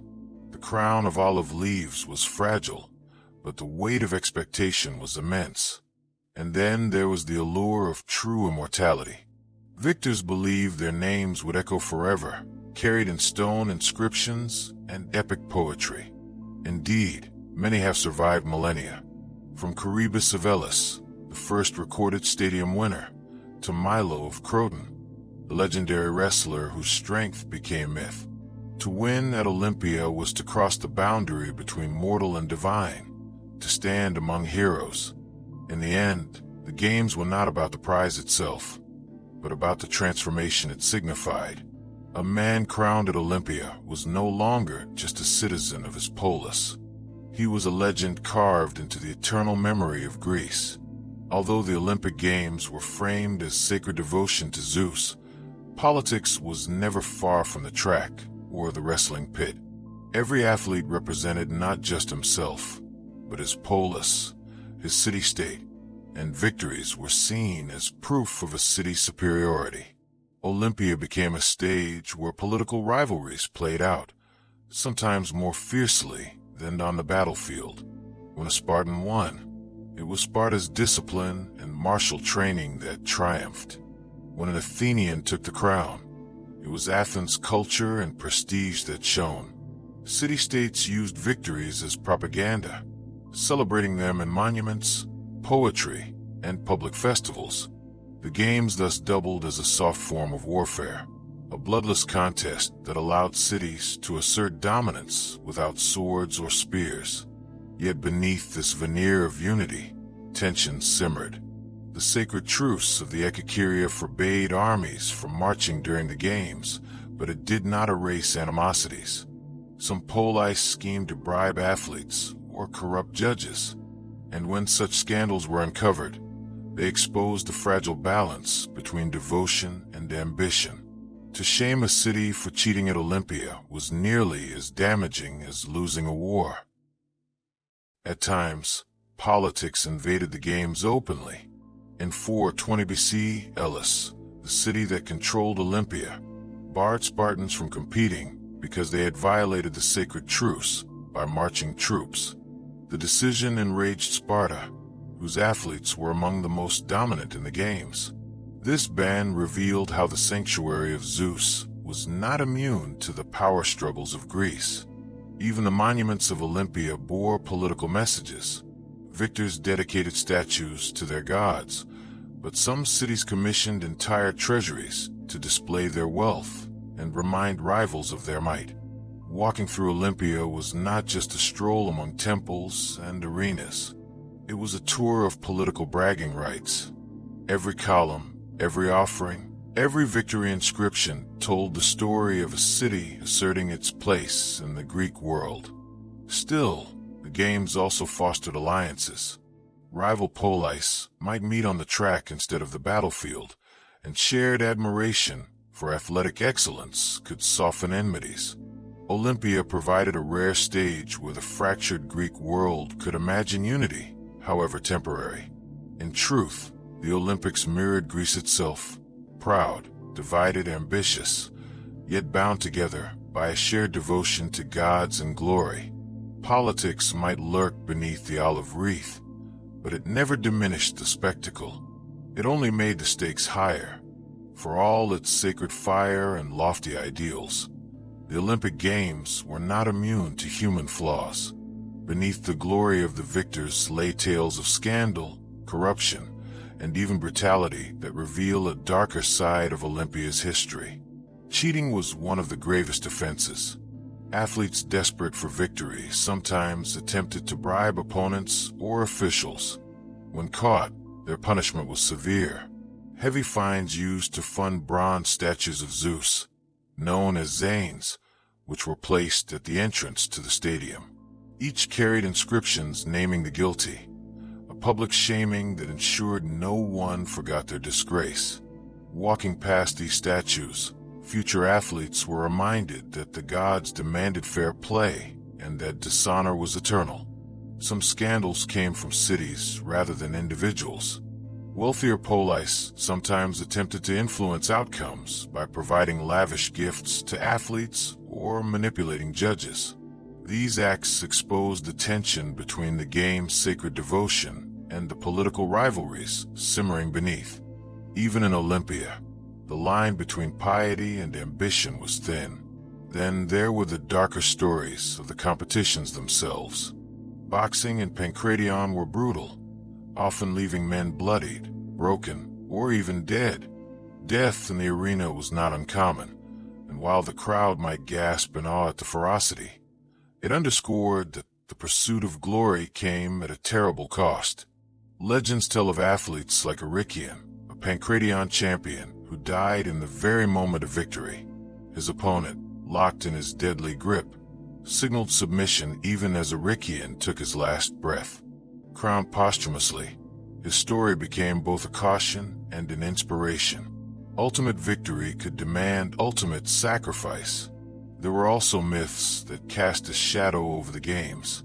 Some whispered that athletes invoked the gods not only with prayers, but with charms and curses, hoping to undermine rivals.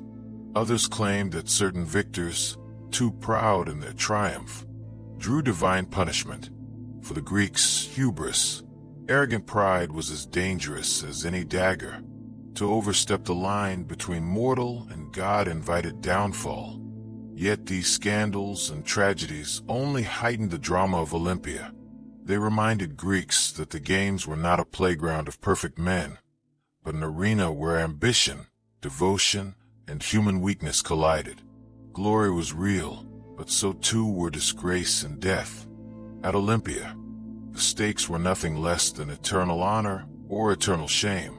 When the dust settled after each Olympiad, what remained was not only the memory of the contests, but the enduring spirit of the games themselves. The legacy of the first Olympics reached far beyond the stadium at Olympia. It shaped Greek identity, politics, and even the way the Western world would later view sport and culture. For the Greeks, the Olympics became a sacred calendar.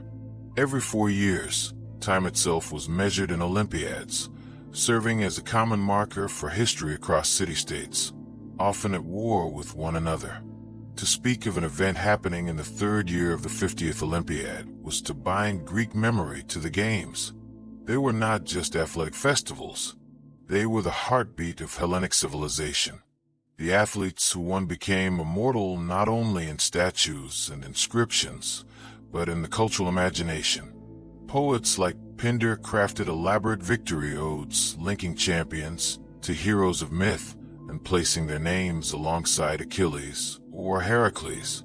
In this way, the games blurred the line between history and legend, allowing mortal men to step into the realm of myth. The influence also rippled through politics.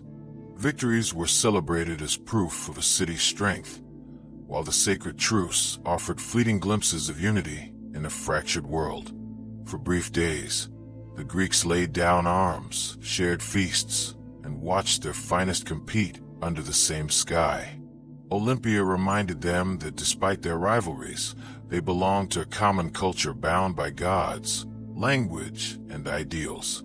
Even after Greece fell under Roman rule, the Olympics continued, adapting but never losing their aura of sanctity. Emperors themselves sought the glory of Olympia, understanding that to triumph, there was to inherit the mantle of Greek greatness. The games endured for over 1,000 years, a tradition so deeply ingrained that when revived in modern times, they still carried echoes of their ancient soul. The first Olympics set the template. Sport not as leisure but as devotion. Competition not for wealth but for honor. Victory not for self alone but for family, city, and gods. Naked athletes racing beneath the blazing sun. Oaths sworn at Zeus's altar. Olive crowns cut from sacred groves. All of these became symbols of humanity's striving for excellence. Their legacy endures today. Every flame lit, every medal awarded, every nation gathering in truce carries within it the faint but unbroken memory of Olympia, where men once ran, fought, and bled not only for themselves, but for the gods. The Medici family name is now synonymous with wealth, power, and the Renaissance itself. But their story began far more modestly in the late 14th century. Florence was already a city of restless ambition, alive with the hum of looms, the clink of coin, and the ceaseless chatter of merchants. Banking was becoming the lifeblood of European commerce, and it was here that Giovanni de' Medici laid the foundation for one of history's most influential dynasties. Born around 1360, Giovanni was not destined for greatness in the way noblemen or generals were. His gift was quieter, an instinct for finance. At a time when lending money was risky, both economically and spiritually, condemned by the church as usury, Giovanni mastered the art of discretion. He kept interest rates subtle, cloaked transactions and acceptable practices, and made the Medici Bank a model of both profit and prudence.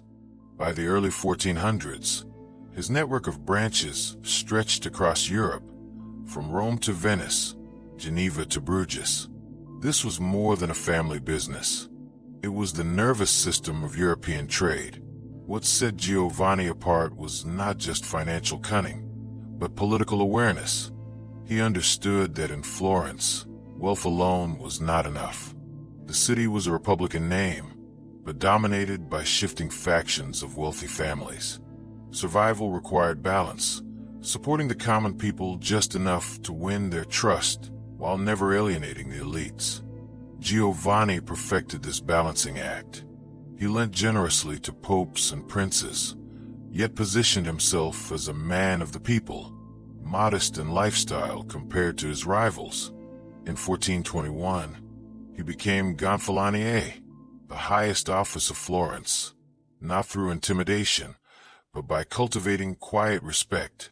Unlike other magnates, Giovanni avoided flaunting his wealth. He walked through the streets without a retinue, treated citizens with courtesy, and contributed to civic life. This careful image made the Medici Bank not only prosperous, but trusted, a rare and invaluable currency in Florence's volatile politics.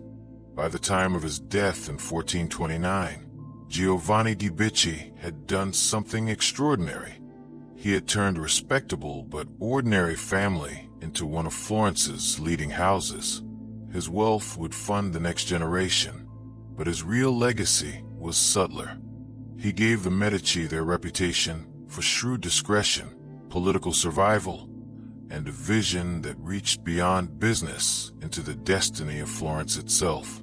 When Giovanni de' Medici died in 1429, the weight of the Medici name passed to his son, Cosimo de' Medici. Giovanni had built a fortune, but Cosimo would transform that wealth into something far greater: political dominance and cultural influence.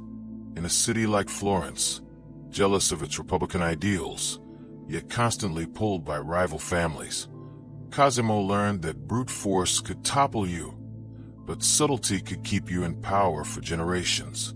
Cosimo inherited not just the Medici Bank, but also his father's philosophy: stay useful, stay modest, and never flaunt power too openly. He cultivated allies among Florence's guilds, sponsored civic projects, and earned the trust of ordinary Florentines who admired his down-to-earth demeanor.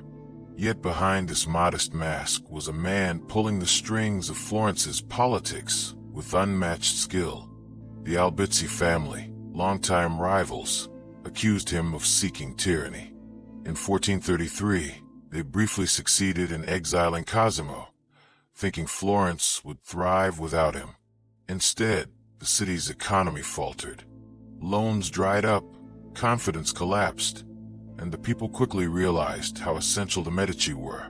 Within a year, Cosimo was triumphantly recalled. His return was not simply the restoration of a banker. It was the quiet birth of Medici dominance. From then on, Cosimo earned the title Pater Patri, father of the fatherland. But Cosimo's true genius lay not only in politics, but in patronage. He understood that money could buy loyalty, but art could buy immortality. He funded the reconstruction of San Lorenzo, one of Florence's great churches, and supported the brilliant architect, Filippo Brunelleschi. in completing the dome of Santa Maria del Fiore, an engineering marvel that still dominates the Florentine skyline. These projects weren't just pious donations. They were visible reminders that the Medici were the lifeblood of Florence. Cosimo also gathered scholars, commissioning translations of ancient Greek texts and fostering the Platonic Academy, where philosophy, science, and art blended into the spark of the Renaissance. By surrounding himself with thinkers and artists, he elevated the Medici from mere bankers to cultural leaders. By the time of his death in 1464, Cosimo had ensured that the Medici were not just wealthy, but indispensable. He proved that Florence's golden age of art and politics could be shaped not by kings or armies, but by a banker who mastered the art of quiet power.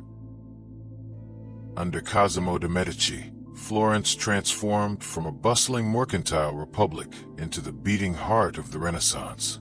The city itself became a canvas, and the Medici used it to project their vision of power and beauty. Florence was more than a home. It was the stage on which the Medici dynasty performed, and every street, dome, and fresco carried their signature. Cosimo understood that architecture was politics in stone. His patronage reshaped Florence's skyline. He commissioned Michelozzo to build the Palazzo Medici, a palace both imposing and restrained. Unlike the gaudy fortresses of rival families, the Medici palace was designed with calculated modesty, grand enough to impress, but subtle enough to avoid accusations of tyranny. Its austere facade told Florentines that the Medici were powerful, yes, but also humble servants of the city. Religious architecture carried even greater weight.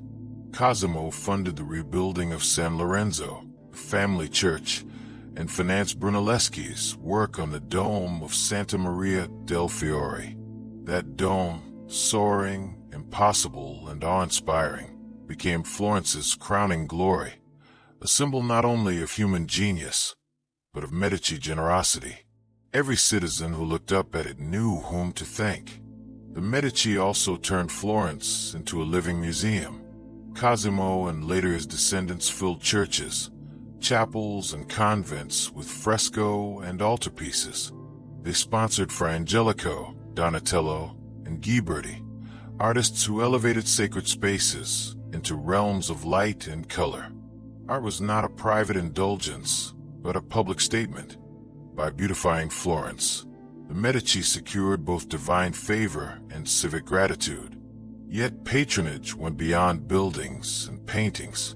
Cosimo cultivated Florence as a hub of intellectual life. He funded the Platonic Academy, where Marsilio Ficino and other scholars revived ancient Greek philosophy, blending it with Christian thought. In doing so, he created an intellectual current that shaped not just Florence, but Europe itself. Ideas born in Medici salons rippled outward, fueling the Renaissance's explosive creativity. This intertwining of politics, art, and philosophy ensured that Florence itself became synonymous with Medici. Rivals might win battles in councils or on the streets, but they could not compete with the sheer cultural gravity the Medici generated. By investing in the city, the family tied its fate to theirs. Florence flourished because the Medici flourished, and the people learned to see their rulers not as tyrants, but as the patrons who made their city the jewel of Europe. If Cosimo built the Medici Empire, it was his grandson Lorenzo who gave it brilliance. Born in 1449, Lorenzo de' Medici, later called Il Magnifico, embodied the spirit of the Renaissance. He was not only a banker and politician, but also a poet, diplomat, and unrivaled patron of the arts. Under his guidance, Florence reached its cultural zenith, dazzling Italy with splendor while walking the razor's edge of political survival. Lorenzo inherited the family mantle in 1469, and from the beginning, his leadership style was different. Where Cosimo was cautious and reserved, Lorenzo was magnetic, flamboyant, and larger than life. He presided over lavish festivals, justs, and carnivals that turned Florence into a city of constant celebration. Yet beneath the poetry and pageantry, Lorenzo was a shrewd statesman. He understood that Florence's survival depended not on armies. Its militia was weak, but on diplomacy, alliances, and the careful balancing of Italy's fractious city-states. As a patron, Lorenzo was unmatched. He sponsored young geniuses like Botticelli, whose Birth of Venus and Primavera became icons of Renaissance beauty. He supported Ghirlandaio, Verrocchio, and most famously the teenage Michelangelo, whom Lorenzo welcomed into his household like family. His circle included poets, philosophers, and scholars who turned Florence into the cultural capital of Europe. For Lorenzo, art was more than decoration. It was propaganda. Every masterpiece was a testament to Medici greatness, but power invited enemies. Rival families, envious of Medici dominance, conspired against him. The most infamous attempt came in 1478 during the Puzzi conspiracy. On Easter Sunday, assassins struck inside Florence's cathedral. Lorenzo was wounded, but his brother Giuliano was brutally murdered at the altar. Instead of collapsing, Lorenzo seized control, rallying the people and crushing the conspirators in a wave of public fury. The Medici emerged bloodied but stronger than ever, their grip on Florence unshakable. Yet Lorenzo's rule was not without cost. His extravagant spending and patronage strained the Medici Bank, weakening its once iron grip on European finance. By the time of his death in 1492, the family's wealth had diminished, but their cultural and political legacy stood unchallenged.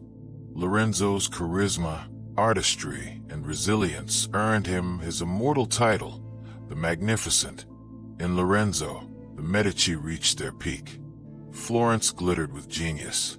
Diplomacy kept the city alive, and the family's name became synonymous with the Renaissance itself. But after such brilliance, the shadows of decline began to gather. Lorenzo the Magnificent's death in 1492 marked the end of an era. Florence lost not only its dazzling patron, but also its shrewdest diplomat. His eldest son, Piero de' Medici, inherited the mantle, but he lacked his father's intelligence, tact, and charisma. Known to history as Piero the Unfortunate, he stumbled at precisely the moment Florence faced its greatest external threat. In 1494, Charles VIII of France marched into Italy with a formidable army, beginning the Italian Wars. Florence, caught in the path of invasion, needed strong leadership. Piero, desperate to avoid destruction, surrendered quickly, handing over fortresses and making humiliating concessions to the French king. To Florentines, proud of their independence, this cowardice was unforgivable. The same people who once cheered the Medici now turned against them. Mobs rose in the streets, and the family that had ruled Florence for decades was forced into exile. Their downfall created a vacuum quickly filled by a new and very different kind of leader, the Dominican friar Girolamo Savonarola, a fiery preacher. He railed against corruption, vanity, and the decadence that the Medici had come to symbolize. Under his influence, Florence transformed into a stern theocracy. The city that once celebrated Botticelli's Primavera now hosted the infamous bonfire of the vanities, where art, books, and luxuries were burned as sinful temptations. The Renaissance glow dimmed, replaced by sermons and fear. Meanwhile, the Medici wandered across Europe, their fortune depleted and their bank in decline. The once mighty Medici Bank had already begun to falter under Lorenzo's extravagant spending and poor management by later branches. As creditors demanded repayment and rivals gained ground, the Medici found themselves stripped of their financial empire as well as their political one. Yet exile was not the end. The Medici retained allies abroad and loyal supporters within Florence who remembered their generosity. The family bided their time, waiting for the tides of fortune to turn. Florence under Savonarola grew restless. His strict rule alienated the people, and eventually he too was overthrown and executed. The stage was being set for the Medici's dramatic return. The exile of 1494 was the family's first major fall, a stark reminder that power in Florence was fragile. Yet, as history would show, the Medici were masters of resilience. Their dynasty would not only survive, but would rise again, reshaped and more determined than ever to reclaim their place at the heart of Florence. The Medici exile lasted nearly 2 decades, but their absence only sharpened the family's instinct for survival. Politics in Florence remained turbulent after Savonarola's fall, swinging between Republican government and factional chaos. In this instability, Medici allies saw opportunity. The family, though stripped of power at home, used their vast European connections to plot a comeback. The turning point came in 1512 when a Medici cousin, Cardinal Giovanni de' Medici, leveraged papal influence to secure Florentine restoration. With the support of Spanish troops, Medici forces re-entered Florence and toppled the Republic. After years in the wilderness, the family was back on their ancestral stage. Yet, this restoration was different from Cosimo's subtle dominance or Lorenzo's dazzling rule. The Medici of the 16th century returned harder, more authoritarian, and less willing to cloak their ambitions. Cardinal Giovanni's rise to the papacy as Leo X in 1513 sealed their resurgence. A Medici now sat on the throne of St. Peter, wielding spiritual and temporal power over Christendom. From Rome, he funneled resources into Florence, ensuring the city remained under firm Medici control. For the Florentine people, the family's return was met with mixed emotions: relief at restored stability, but unease at the erosion of Republican ideals. The next generation carried this consolidation further. Giuliano de' Medici was installed as ruler of Florence, but it was Lorenzo de' Medici, Lorenzo II, Duke of Urbino, who carried the family's political fortunes forward. Though short-lived, he died young in 1519. His legacy proved monumental, for his daughter Catherine would one day become Queen of France. Meanwhile, Giovanni's cousin Giulio de' Medici rose within the church, becoming Pope Clement VII in 1523. Under his leadership, the Medici straddled Florence and Rome, ruling both city and papacy. Yet, Clement's reign would be tested by disaster. The 1527 sack of Rome, one of the most catastrophic events of the Renaissance. Still, the Restoration marked the Medici's transformation from Florentine bankers into dynastic rulers with European clout. The family no longer relied solely on commerce or subtle patronage. Now they wielded papal tiaras, military alliances, and dynastic marriages. The Medici were no longer just Florence's family. They were a dynasty with continental ambitions. Their return reshaped Florence forever. The Republic's dream was fading, and the Medici had become not cautious caretakers, but princes in all but name. Florence was entering a new chapter, one where Renaissance brilliance walked hand in hand with dynastic power. By the early 16th century, Florence's Republican spirit was little more than a memory. The Medici, once careful to hide their power behind the facade of civic institutions, now pursued outright rule. The city that had once expelled them for arrogance was steadily transformed into their dynastic possession.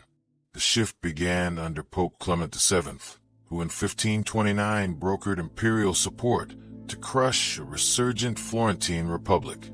When Emperor Charles V's forces besieged Florence, the city resisted fiercely, inspired by Republican ideals and the fiery writings of Niccolò Machiavelli. But after a grueling siege, Florence surrendered in 1530. This defeat ended nearly 2 centuries of Republican tradition. Clement installed his illegitimate nephew, Alessandro de' Medici, as Duke of Florence, the first time the family held hereditary princely authority. Alessandro's rule, however, was short and brutal. Known for his tyranny, he alienated allies and fueled conspiracies.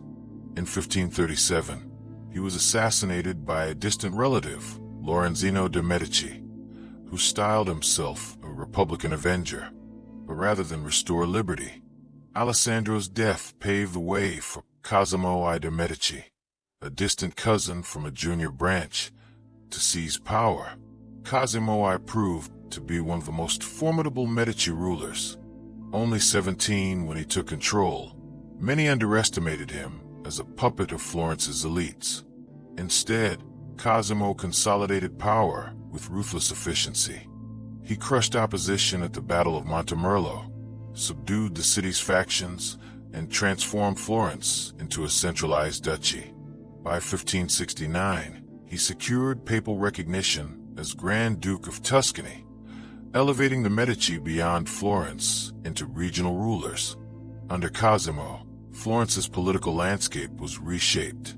Republican councils became ceremonial, while real authority flowed through the ducal court. Yet Cosimo balanced his iron grip with lavish patronage. He built the Uffizi not just as offices, but as a statement of Medici order and artistic dominance. He fortified the city, expanded Tuscan territory, and married into Europe's great dynasties, linking the Medici to Habsburg and Bourbon courts.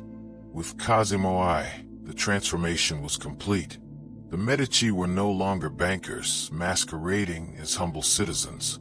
They were princes, their authority sanctioned by the Pope, backed by emperors, and legitimized by bloodlines. Florence's Golden Republic was gone, but in its place rose a ducal state that would ensure the Medici name endured for centuries.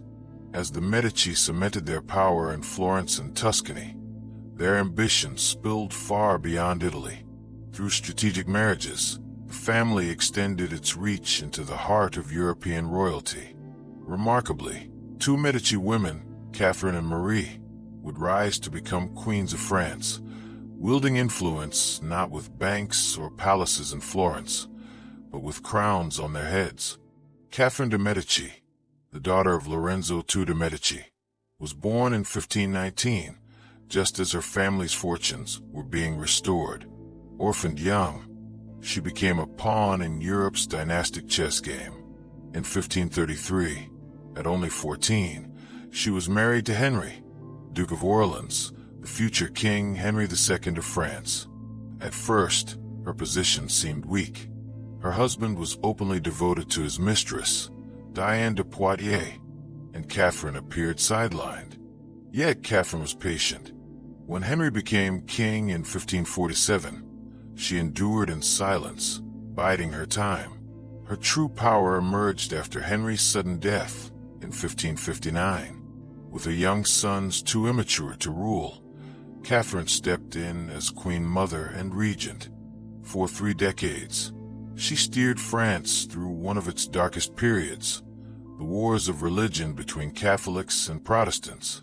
Ruthless when necessary, she became infamous for the St. Bartholomew's Day massacre of 1572, when thousands of Protestants were slaughtered in Paris.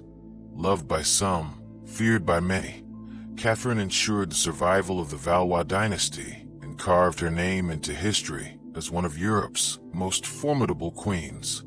A generation later, another Medici woman, Marie de' Medici, followed a similar path. Born in Florence in 1575, she was married to King Henry IV of France in 1600. Unlike Catherine, Marie was not sidelined. She brought with her immense wealth, strengthening Henry's finances. When he was assassinated in 1610, she too became regent for her young son, Louis XIII. Marie's regency was marked by intrigue and excess. She surrounded herself with Italian advisors, arousing resentment among French nobles, and commissioned magnificent art and architecture, including the Luxembourg Palace in Paris. Eventually, her son pushed her aside, but her influence endured. Through Marie, The Medici bloodline flowed directly into the French monarchy, shaping European politics for generations. With Catherine and Marie, the Medici had achieved what no rival Florentine family ever could. They had ascended to the thrones of Europe. The bankers of Florence were now royal architects of dynasties. By the 17th and 18th centuries, the Medici dynasty had reached both dazzling heights and the edge of decline. The family that once ruled Florence through cunning bankers and dazzling patrons now found itself struggling with dwindling finances, fading influence, and a lack of heirs. The golden age of Cosimo and Lorenzo was long gone, but the Medici name still carried immense weight. The later Medici Grand Dukes ruled a Tuscany that was stable but stagnant. Without the fire of earlier generations, they became more ceremonial than visionary. Their court remained splendid, filled with music, theater, and collections of art. But politically, they were overshadowed by rising European powers: Spain, France, and Austria. Florence, once the beating heart of the Renaissance, had become a quieter duchy on the margins of continental politics. Yet even in decline, the Medici clung to their cultural mission.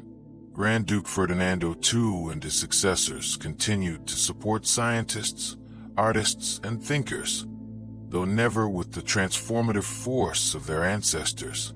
Galileo Galilei himself benefited from Medici patronage, dedicating discoveries to the family that had so often championed genius. The Medici also poured resources into building collections that would outlive them. Their vast troves of paintings, sculptures, and manuscripts formed the foundation of the Uffizi Gallery and other Florentine treasures that still draw the world's admiration. But dynasties live and die by bloodlines. By the early 1700s, the Medici family tree was withering. The last Grand Duke, John Gaston de' Medici, ruled from 1723 to 1737. Unlike his ancestors, he showed little interest in politics, art, or legacy. Childless, reclusive, and often ill, John Gaston presided over the final, quiet collapse of Medici authority. When he died, the line ended. Tuscany passed to the House of Lorraine under European treaties, and with it, Florence's most famous dynasty slipped into history. Yet, the Medici did not vanish. Their mark on the world was too deep. They had turned Florence into the cradle of the Renaissance, sponsored giants like Michelangelo, Botticelli, and Galileo, and proved that power could be wielded not only with armies, but with money, art, and vision. The Medici may have fallen, but their legacy of beauty, brilliance, and ambition endures in every dome, fresco, and gallery that still bears their shadow. The bankers of Florence had risen to become princes, popes, and queens. And even in decline, they left behind not just a dynasty, but a civilization reborn.